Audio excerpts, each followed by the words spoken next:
to it. And so God has a purpose for every part of his creation, but he certainly has a divine purpose for those of us created in his image.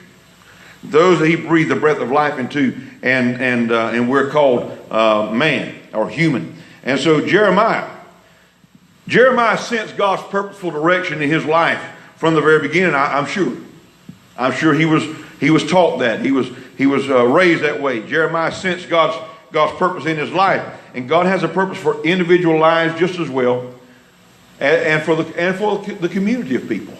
God has a purpose and a plan, and he creates individuals for definite purposes in his election plan. If individuals have the freedom to argue and complain about God's purpose, just like Jeremiah did. How many times we as human beings can find ourselves arguing with God about his purpose for our life? And so inner peace comes as we find and accept God's purpose and plan for our life. Psalm 139 says this: I praise you because I am fearfully and wonderfully made. The word says each person is a creative work of God. The physical processes in a mother's womb and in the process of birth don't fully explain the formation of a new person. It just doesn't fully explain it. Science can't fully explain it. It's something that God does, because God is involved in each instance. God is performing a new wonder, and he's involved in the whole process. The newborn child doesn't have to face a meaningless existence. All of us have meaning for our existence. All of us have a purpose for being here. And so the Creator has plans and purposes for the people that he creates. So God saw us when we were embryos, according to what the Word says. And again, we covered a lot of this a few weeks ago during the baby dedication. I don't want to go and get bogged down in everything I was saying then, but it still bears to be said. We cannot lose our heritage. Listen, folks, God has given us the real freedom to choose between life and death.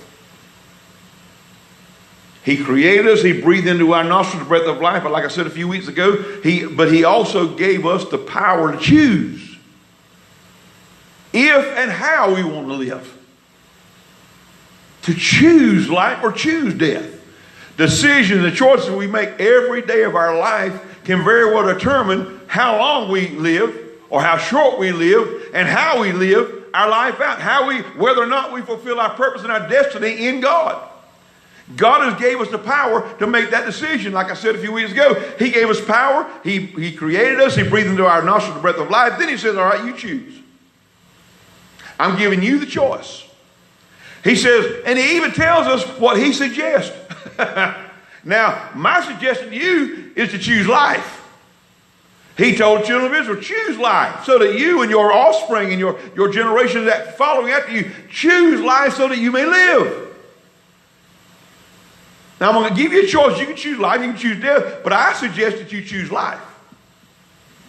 God created us to have that power of freedom to choose. Listen, our future generations cannot be sacrificed. We must fight the sacrifice of our babies in this land. So you are called, and I'm called, responsibility. We have got to be a voice for those who have no voice. And I think it's high time, if you haven't been active in it, been doing anything, it's time you get active. It's time you start doing something.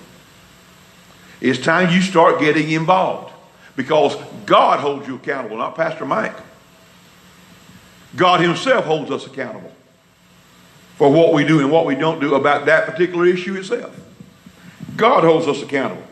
He saw us when we were embryos, when he was just beginning to form and fashion us in our mother's womb. So we must not allow our future generation to be sacrificed. You see, back back before Christ and along during the days of Christ, children were being sacrificed on the altars of Moloch.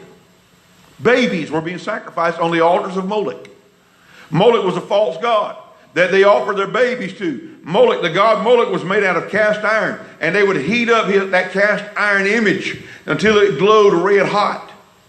And they would take their babies and their children and lay them in the arms of that red hot image until that child burned to death. You say, oh, how heinous, oh, how wicked that is, and it is. It's all of that and more. But we're no different here in the United States. We don't call it the altar of Moloch anymore. We call it the altar of convenience. We call it the altar of, I don't want my life interrupted. So I'll have this baby killed and have this baby murdered and go on with my life. It's the altar of selfishness that the God of selfishness that we're serving in this nation today by and large. It's the God of self-serving selfishness that causes these babies to be murdered. You can tell I get very passionate about this. It's time that all of us start getting passionate about it. Hallelujah. They're our future generations. We can't lose our heritage. Children are gifts of God. And they're the seed of future fruit. I'm going to tell you something else too. And here's how you can really get involved. We need to let our politicians know that they also are accountable to God. We need to let them know that those of us those that are in legislation, that they pass laws regarding abortion and the murder of the innocents, we need to let them know they are being held accountable not just by us, but God himself holds them accountable. They will stand before God based on the laws they passed or they helped to pass regarding the murder of the innocents. Where they stood against it and voted against it, or where they stood for it and voted laws into place that allowed us to be happen, or allowed us to be happening in our country. God will ultimately hold them accountable. And I'm telling you this, I would not want to be standing in their shoes when he does. I would not want to be standing in the shoes of all these congressmen and congresswomen, whether they be Democrat or Republican or anything else. I would not want to be standing in their shoes when they stand and give account to God as to how they voted on these bills and these laws. They are going to give an account. And that's one of the biggest things we need to push to them.